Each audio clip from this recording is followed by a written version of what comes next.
Graylaw TV, what's going on? Hey. How are you guys? Good. We're back. Good, We're good. doing some good stuff, talking about visitor visas, marriage cases, and today we're going to talk about an important topic. We're going to talk about what requirements does immigration look for in a marriage petition, okay? What type of documentation? Very important stuff to have all of your ducks in a row. When you're filing this petition, before you go to your interview, you have to have the right documentation. So what are they looking for? Let's talk about first the I-130 petition. What are they looking for to be attached to that I-130 petition? The relationship, primarily.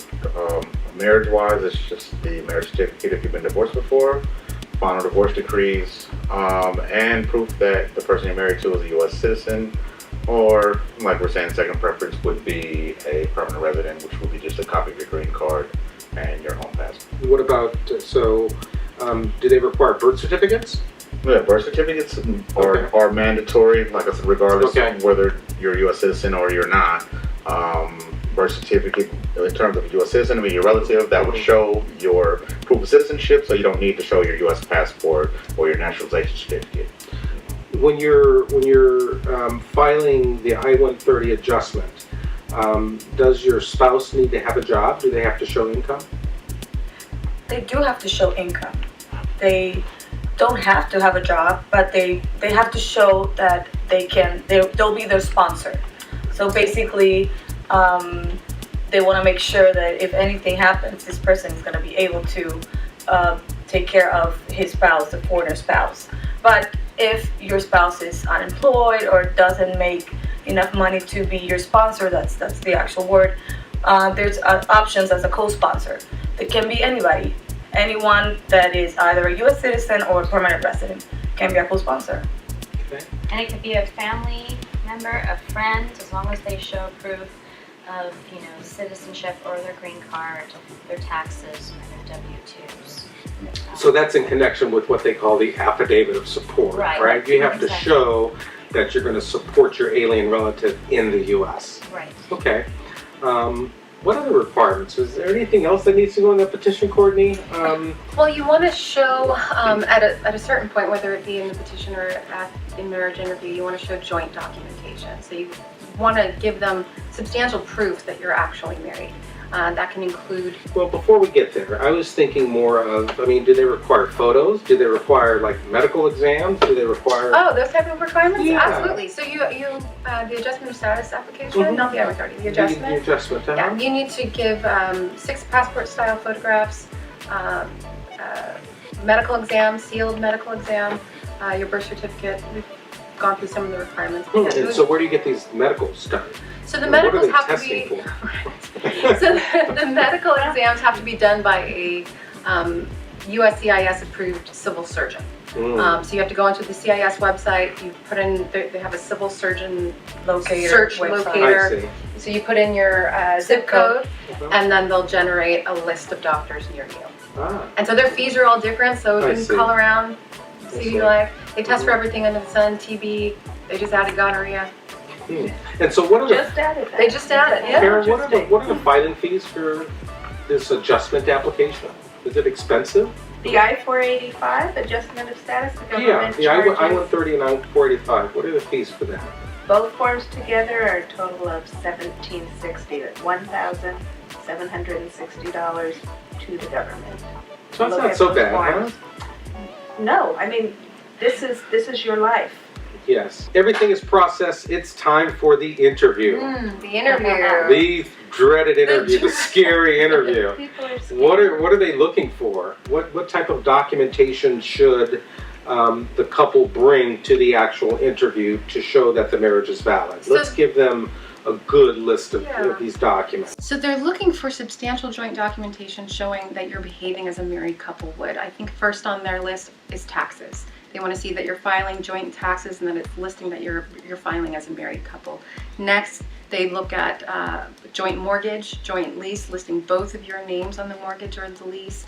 After that, bank statements showing, like if he has a bank card and she has a bank card, they want to show, they want to see that there's money coming in and out and that both people are using that account. And it's a joint bank account, A joint bank right? account, Okay. right. And then they, after that, medical insurance, joint medical insurance, utility bills, gas, electric, and sometimes it's hard without a social to get your name on these things, but the more you can do, the better. They also want to see joint photographs. I always say if you go anywhere that has a landmark and you snap a photo in front of it, in front of the welcome to Vegas, welcome to Oregon, wherever. If you dye your hair blonde, take a picture. I want to show over time, and I want to show in different locations. I want a picture from Christmas. I want pictures by yourselves, with family members, etc. Now, if you have kids, And one thing I tell, awesome. one time Kids are good evidence. Kids are good. Kids are great evidence. Give me a baby. So one thing that I tell the clients, I go, so when you have the photos, make a copy of the photo, and on the bottom they write where they are. Disneyland, Right. 2016. Right. My brother's birthday party Right. in 2017. Mom and dad. My spouse's mom and dad. Photos so, with mom and dad are yeah, very so key. dates and description of the photo are good for the officer, makes the officer feel really good. Right. And then they like you.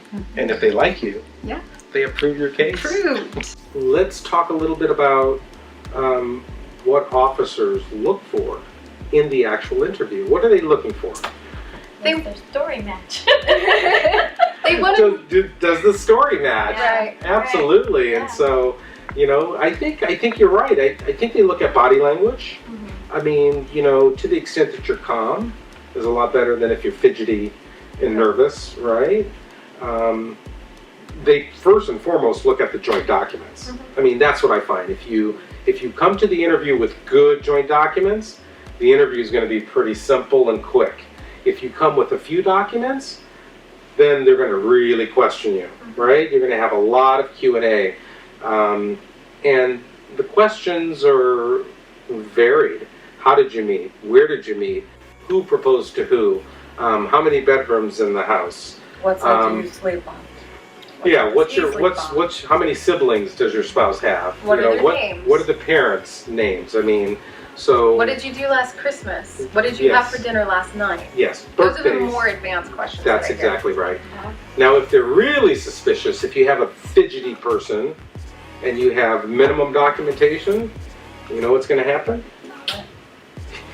They're going to separate the applicants, and then they're going to get grilled. Okay. And I've seen officers do that just if there's a major age gap, a major, if you don't look like a pair sometimes, right. whatever that means, Right. they'll separate you. Whatever that. And so they'll separate you. They'll question one spouse. They'll go out. The other spouse comes in. They'll question the other spouse, and the answers better match. Yep. So, You better line up pretty well. but it's not that daunting. You get a good lawyer, and you're going to be just fine, right? Right. I mean, and the thing is, if you don't know the answer to something, do not make an answer up. Just say you don't know. If you don't know her brother's name, say, you know what? Maybe I should know her brother's name, but I don't. I've never met that Don't guy make before. stuff up. That's a Do great. not make anything Yeah. up. Courtney, that is the best point that you can make today. Out there, you guys, if you do not know the answer, do not guess. Be honest. Because, yes, absolutely. Because there's some questions that the officers ask that they know you can't really answer. And so they're looking to see if they're making up stuff, and their credibility. So, Exactly. all right, so Once in a while, I've heard that we have had through this office marriage petitions approved without an interview. How does that happen? I mean, it's few and far between. Very few. Yeah, Okay. very few and far between. Usually there is an interview. Usually But- there's a child involved. They have a Usually kid. We've submitted I a was stack gonna of say, evidence, That, They have a kid and they're together. satisfied. Overwhelming evidence. And they have Overwhelming children, but evidence. still very rare. Very Very rare. Very rare, yeah.